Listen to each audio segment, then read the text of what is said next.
Hello and welcome to Gabbit Media's Sculpt January 2019. I'm going to try and do this without doing any jump cuts because otherwise I'll be hours editing and I won't ever get it done. Also, I've got to stop moving my hands so much. I'm looking at myself on the screen here. If I keep moving my hands, that'll be a pain as well because it will go outside the green screen that I've set up.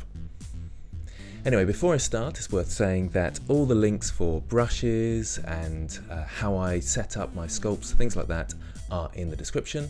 Also, I've got recommendations for tablets in the description as well, and there's links to videos that explain how to do those different things.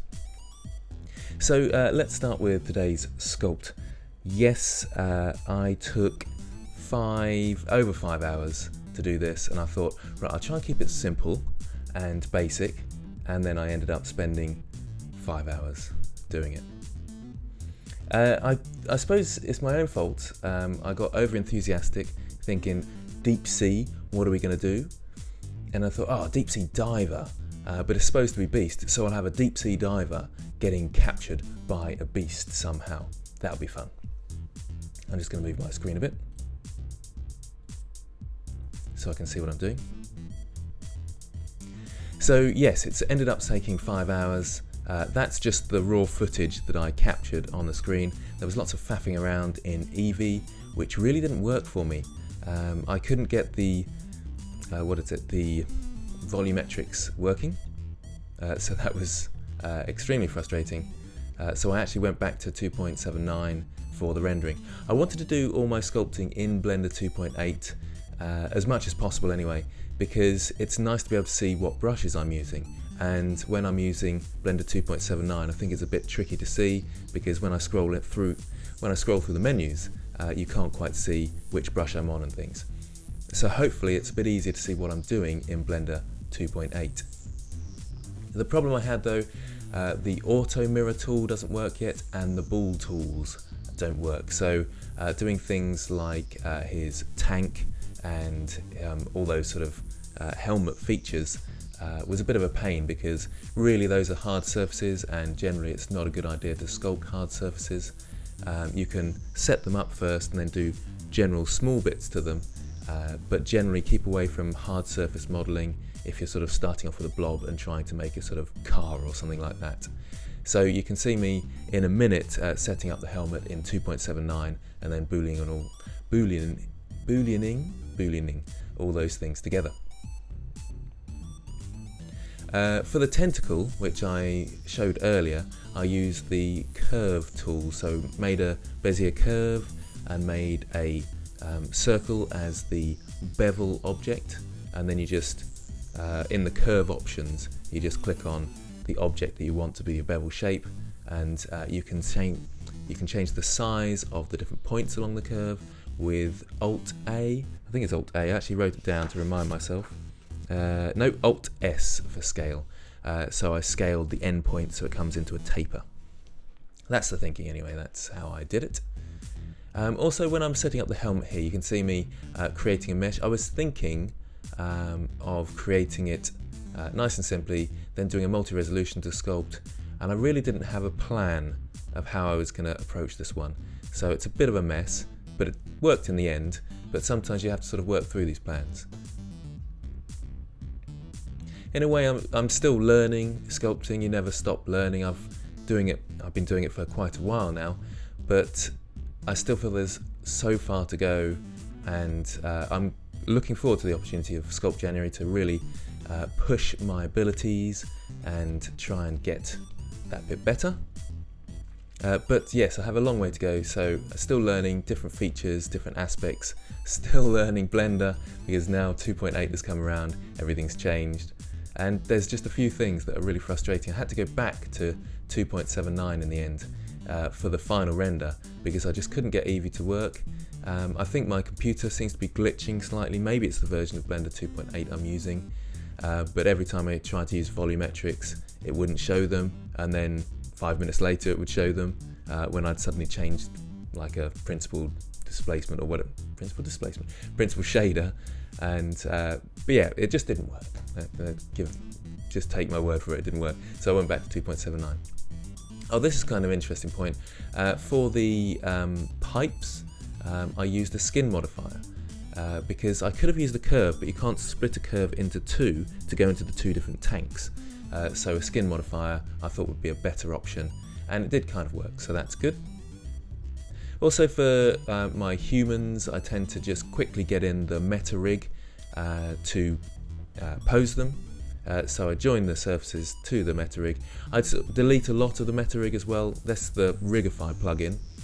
So you have to have Rigify installed. You go to File, Add-ons, Preferences, or in 2.8 it's Edit, Preferences, Add-ons, and you get the Rigify add-on, and then you can easily make this mesh, make this, I'm not doing very well, am I? Make these bones, and you can just delete a few, so you get the rough skeleton, and then you can pose your model really easily. Generally speaking, you shouldn't have too higher poly mesh for that, so this is a very early stage. You pose your model when it's roughly shaped. You might even want to decimate it first before you pose it in case it's too high poly. Make sure you apply the decimation as well, and make sure you haven't gone too far in your sculpt as well. So you can put the decimate modifier on, put the bones on, put it into position, and then you start re-sculpting. And I actually apply the bones at that point as well, the armature, and therefore the pose is kind of stuck. If it was a game model, then you keep it in a T pose. I'm just thinking, what am I doing now? I'm too distracted by the camera. It's going to take a bit of practice, this, I think. So you keep it in a T pose, and you would always model everything in your T pose, and you would rig after doing all sort of normal maps and things like that. So yeah, there we go. So if you're going to do something like maybe printing, 3D printing this is, and you wanted your pose to be stuck, and you really wanted to go to town on your model, then this approach is the best approach. And it's an approach where you're literally thinking only about 3D printing. It's no good to have this approach if you're thinking about game models. You should always do it in a T pose if you're doing that. Okay, so a bit more about my sculpting here. You can see that I'm generally doing the outfit. It's supposed to be sort of creasy outfit, sort of shiny-ish. I'm thinking of what is it called? The 10,000 Leagues Under the Sea, steampunky sort of era. So it's a bit sort of old. Obviously with such a big helmet, it's got to be old, hasn't it? So deep sea, that sort of feeling anyway. And having fun with it. Blender 2.8 is really nice for sculpting, I've got to say.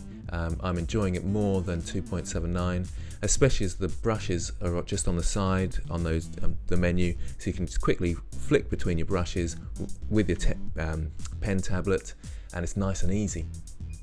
In 2.79 you had to click on your brush and then choose your brush and then go back in, and this is just one click rather than two. It's small differences like that that make a big difference. So you can see after I've rigged the person, done a bit more sculpting, I started working on the tentacle as well. Sort of flicking backwards and forwards between the two by the looks of things here, which is fine to do.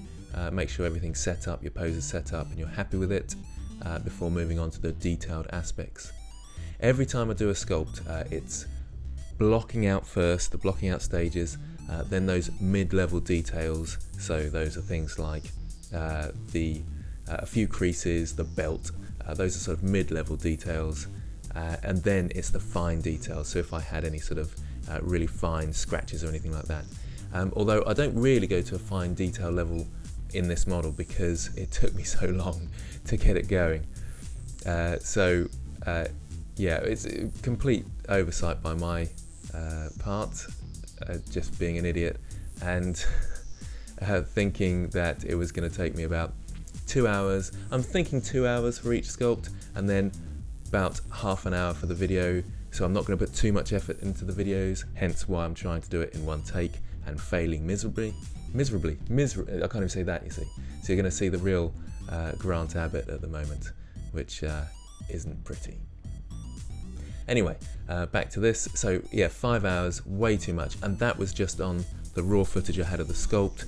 There was probably another hour messing about with Eevee, and there's the filming aspect, so we're probably up to 7 hours for the first sculpt. What an idiot. Yeah, anyway. So the ground is where I actually did some sort of fine details. So I actually got a, texture brush. So links in the description for texture brushes, alphas, all those things. And it kind of worked, but then I decimated it to such an extreme level that I kind of lost my detail even in the normal map, which is a bit disappointing really. Now this is a bit fun, because I decided I would make my own brush for the tentacle suckers. So I actually went into Photoshop.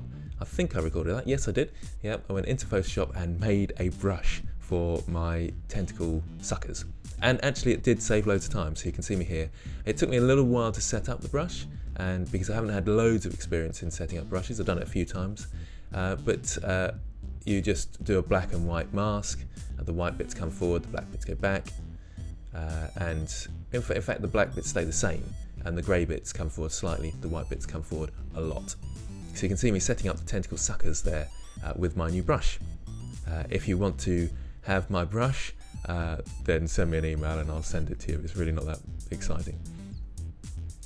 Yeah, so there's the tentacle. That's it looks quite nice at this point, and I'm kind of disappointed at the end result because obviously you have to decimate, because I'd like to put these things up on Sketchfab.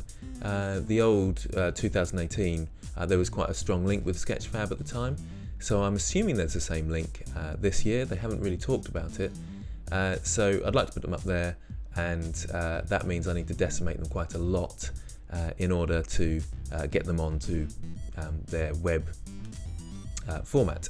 I think 40,000 faces is their maximum, so I was thinking I need to pull down the poly count of everything, but yes, I went far too far with the floor, and then it just looked a bit jaggedy and rubbish really.